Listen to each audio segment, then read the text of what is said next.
வணக்கம்,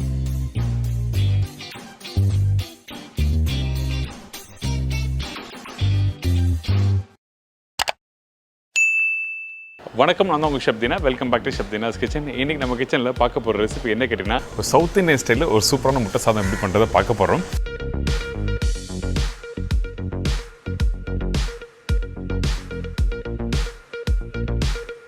இதோட இந்த பெப்பர் சிக்கன் எப்படி பண்ணுறது பார்க்க போகிறோம்.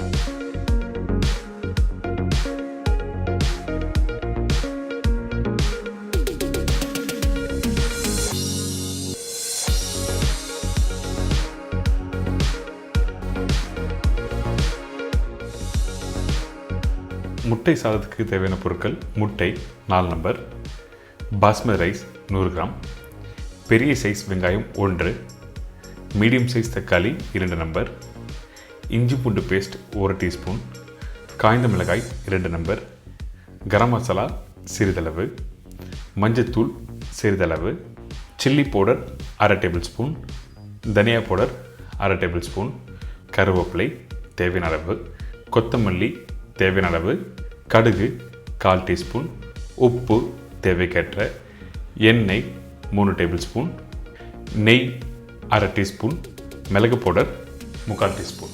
இதாங்க இந்த ப்ரிப்பரேஷன் தேவையான பொருட்கள்.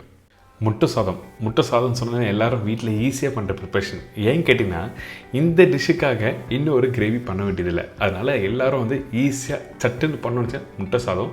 இந்த ப்ரிப்பரேஷன் பிரேக்ஃபாஸ்ட்லையும் சாப்பிட்லாம், லஞ்சில் சாப்பிட்லாம், டின்னர்லையும் சாப்பிட்லாம். இந்த ப்ரிப்பரேஷன் எப்படி நல்ல ஒரு ஜூஸியான ஒரு முட்டை சாதம் பண்ணுறதை இன்றைக்கி நம்ம பார்க்க போகிறோம். ஃபஸ்ட்டு நம்ம என்ன பண்ணுறோன்னா, நம்மக்கிட்ட இருக்க இந்த 4 முட்டை நல்லா உடைச்சி நல்லா பீட் பண்ணுங்கள். எந்தளவுக்கு நல்லா பீட் பண்ணுறீங்களோ அந்தளவுக்கு முட்டை நல்லா ஃப்ளஃபியாக வரும். அதனால தான் நல்லா பீட் பண்ண சொல்கிறேன்.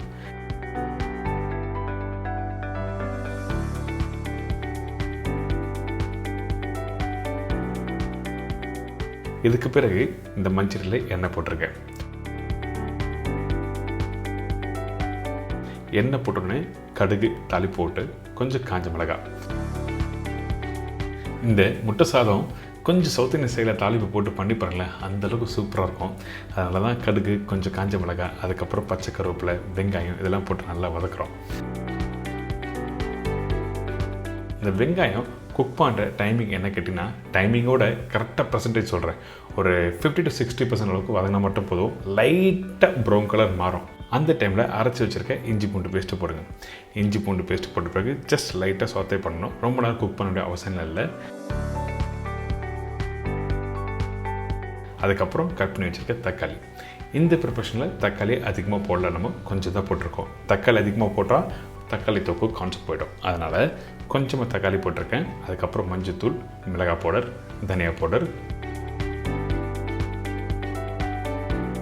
உப்பு இதெல்லாம் போட்டு கொஞ்சம் லைட்டாக வதக்குங்க. வதக்கிட்டு தேவையான அளவுக்கு கொஞ்சமாக தண்ணி ஆட் பண்ணுறோம். அதிகமான தண்ணி போடக்கூடாது. ஏன் கேட்டிங்கன்னா, தண்ணி அதிகமான கரெக்டான டெக்ஸ்சரில் கிடைக்காது. அதனால தான் கொஞ்சமாக தண்ணி ஆட் பண்ணி குக் பண்ண சொல்கிறேன். இப்போ கொத்தமல்லி போட்டிருக்கோம். கொத்தமல்லி போட்ட பிறகு திருப்பி நல்லா குக் பண்ணுங்கள். குக் பண்ணும்போது கொஞ்சம் எண்ணெய் மேலே வரும். எண்ணெய் அதிகமாக இருக்குன்னு சொல்லி ஃபீல் பண்ணோம்னா, எதுக்காக இந்த எண்ணெய் அதிகமாக வருதுன்னு கேட்டிங்கன்னா, அந்த அரிசியை போட்டு பிரட்டும் போது உங்களுக்கு கரெக்டான டெக்ஸ்சரில் வரும், உதிரியாக வரும். அதனால தான் கொஞ்சம் எண்ணெய் தாராளமாக ஊற்றிருக்கேன். உங்களுக்கு வேணும்னா கம்மி பண்ணிக்கலாம். இப்போ இந்த முட்டை போட்டிருக்கு பார்த்தீங்களா, இந்த முட்டையை வந்து வெல்டன் பண்ணக்கூடாது, நல்லா குக் பண்ணக்கூடாது சொல்கிறேன். 80 to 85% குக் பண்ணிவிட்டு அதுக்கப்புறம் பாயில் பண்ணி வச்சுருக்க இந்த அரிசி, அதாவது சாதத்தை மேலே போடுறோம்.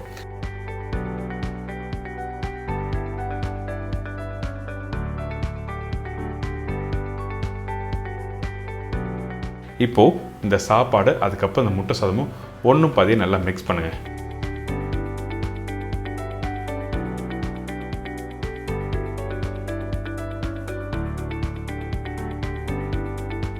மிக்ஸ் பண்ணி முடித்த பிறகு நம்ம என்ன பண்ணுறோன்னா, இந்த இடத்துல மிளகு பவுடர் ஆட் பண்ணுறோம். மிளகு பவுடர் கடைசியாக தான் போடணும், அதனால் கடைசியாக போட்டிருக்கேன்.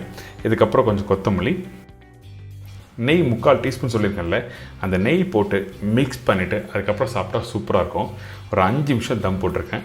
ஓப்பன் பண்ணால் இந்த மாதிரி இருக்கும்.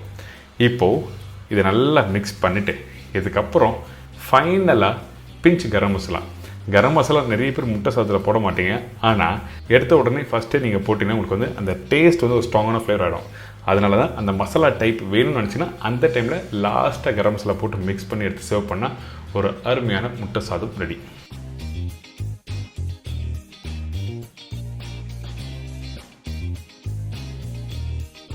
இதோட இந்த பெப்பர் சிக்கன் எப்படி பண்ணுறது பார்க்க போகிறோம்.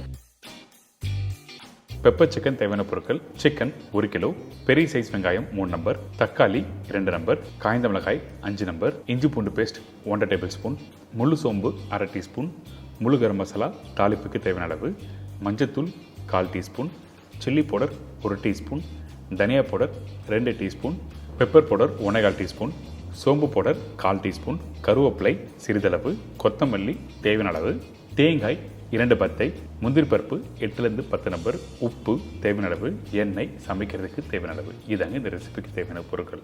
இந்த பெப்பர் சிக்கன் பண்ணுறதுக்கு ஃபஸ்ட்டு நம்ம என்ன பண்ணுறோன்னா, நம்மகிட்ட இருக்க இந்த தேங்காவும் முந்திரி பருப்பு அரைச்சிடும். எதுக்காக இந்த இடத்துல முந்திரி பருப்பு போடுறோங்கன்னா, ஒன்று வந்து டேஸ்ட் நல்லா கொடுக்கும், இன்னொன்று வந்து நல்லா பேஸ்ட்டு ஃபைன் பேஸ்ட்டாக கொடுக்கும். வெறும் தேங்காவை நீங்கள் அரைச்சின்னா கொஞ்சம் குறந்தான் இருக்கும். அதனால தான் இந்த முந்திரி பருப்பு போட்டு நல்லா அரைச்சிடும். இந்த மாதிரி பக்குவத்தில் கரெக்டாக அரைச்சி எடுத்துருங்க. எந்த அளவுக்கு ஸ்மூத்தாக பேஸ்ட் அரைக்க முடியுமோ ஃபைன் பேஸ்ட்டாக அரைச்சி எடுத்துடணும். இதுக்கு பிறகு நம்ம என்ன பண்ணுறோம், நல்ல அகலமான ஒரு பாத்திரத்துக்கு, அதாவது இந்த மாதிரி ட்ரை ரெசிபி பண்ணுறதுக்கு அகலமான ஒரு கடாய் இருந்தால் தான் நீங்கள் குக் பண்ணுறதுக்கு ஈஸியாக இருக்கும். இப்போது தேவையான அளவுக்கு எண்ணெய் ஊற்றிருக்கேன். இந்த எண்ணெய் சூடான பிறகு முழு கரம் மசாலா, அதாவது பட்டை, லவங்கம், ஏலக்காய், பிரிட்ஜி எல்லாம் போட்டிருக்கேன். இதுக்கப்புறம் சோம்பு. இது ரெண்டும் நல்லா பொரிஞ்சு வர டைமில் பொடிசாக கட் பண்ணி வச்சுருக்க வெங்காயம், காஞ்ச மிளகாய், பச்சை கருவேப்பிலை இதெல்லாம் போட்டு வெங்காயத்தை நல்லா வதக்க ஆரம்பிக்கிறோம். இந்த பெப்பர் சிக்கன் ரெசிபி பொறுத்த வரைக்கும் இந்த வெங்காயத்தை நல்லா வதக்கிடணும். ரொம்ப இம்பார்ட்டன்ட். இந்த வெங்காயம் வதக்கி அதுக்கப்புறம் சிக்கனை போடுறது தான் ரொம்ப இம்பார்ட்டன்ட் ப்ராசஸ். அதனால் இந்த வெங்காயத்தை எப்படி வதக்குறேன்னு சொல்லி பாருங்கள்.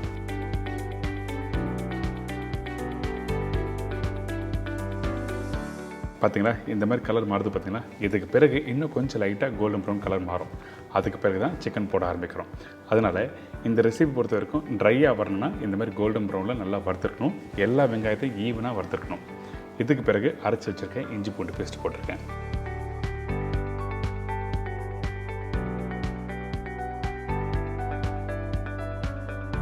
இந்த இஞ்சி பூண்டு பேஸ்ட் போட்ட பிறகு இந்த வெங்காயத்தோட நல்லா வதக்க ஆரம்பிங்க. அதுக்கு பிறகு சிக்கன் போடுறோம். நார்மலாக என்ன பண்ணுவீங்க, வெங்காயம் வதக்கி முடிச்ச பிறகு இஞ்சி பூண்டு பேஸ்ட்டு, தக்காளி எல்லாம் போட்டிருப்பீங்க. ஆனால் இந்த மெத்தட் பொறுத்த வரைக்கும் வெங்காயம் இஞ்சி பூண்டு பேஸ்ட் பிறகு சிக்கனை போட்டு நல்லா வதக்கிட்டு அதுக்கப்புறம் தான் தக்காளி போடணும். அப்போ தான் நல்லா ட்ரையாக வரும். அதனால தான் இந்த ப்ராசஸ் பண்ணுறோம். நீங்கள் வீட்டில் ட்ரை பண்ணி பாருங்க, உங்களுக்கு நல்லா ட்ரையாக கொடுக்கும். அந்த சிக்கனோட அந்த வெங்காயம் இஞ்சி பூண்டு பேஸ்ட் எல்லாத்தையும் நல்லா மிக்ஸ் பண்ணுங்கள்.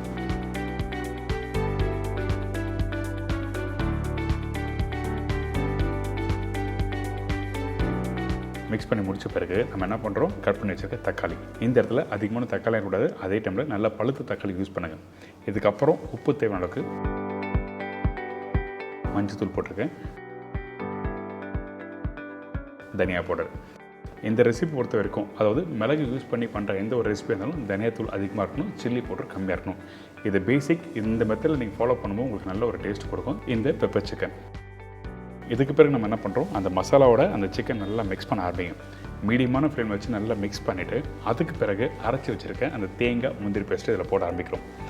இந்த மாதிரி பண்ணும்போது என்ன ஆகுதுன்னா, உங்களுக்கு ட்ரையாக தான் கொடுக்கும். ஆனால் கொஞ்சம் அந்த மசாலா கோட்டிங் கொஞ்சம் அதிகமாக இருந்ததுன்னா சாப்பிட்றதுக்கு நல்லாயிருக்கும். அதனால தான் இந்த மாதிரி தேங்காய் பேஸ்ட்டும் முந்திரியும் போட்டிருக்கோம். அது மட்டும் இல்லை, அந்த தேங்காய் முந்திரி போடும்போது இன்னும் டேஸ்ட் நல்லா எடுத்து கொடுக்கும்.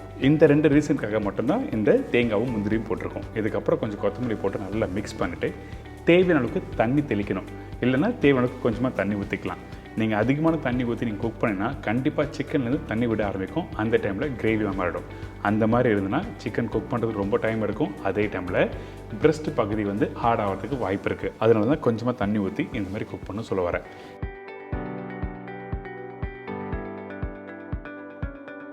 இப்போ ஒரு மூடி போட்டு அதுக்கப்புறம் ஓப்பன் பண்ணி பார்த்தீங்கன்னா இந்த சிக்கன் ஆல்மோஸ்ட் ரெடியாக இருக்கும். இப்போ பாருங்கள், நல்லா மிக்ஸ் பண்ணி காமிக்கிறேன். அதுக்கப்புறம் உங்களுக்கு அந்த டெக்ஸ்சர் அந்த பக்கம் உங்களுக்கு புரிய வரும்.